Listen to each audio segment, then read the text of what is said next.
చేతులతో జాగ్రత్తగా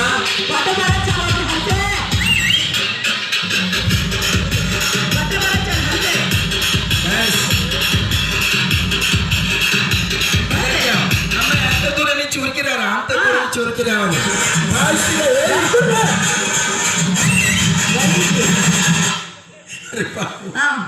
పుట్టమ్మ పల్లి ఒకటే కొడుతుంది కానీ కొద్ది ముడ్డి లేపేస్తుంది. చుట్టూ ఫాస్ట్ తిరుగుతుంది సార్. మరి ఇలాంటి ఎవరైనా చేశారు? ఇలాగా కాకుండా సర్కస్ అమ్మాయి తన 2 చేతులతో కర్ర పట్టుకొని ఇంట్లో ఫ్యాన్ తిరిగినట్టు అమ్మాయి ఫాస్ట్ దింపేసేయాలి. తన 2 చేతులతో కర్ర పట్టుకొని ఇంట్లో ఫ్యాన్ తిరిగినట్టు అమ్మాయి ఫాస్ట్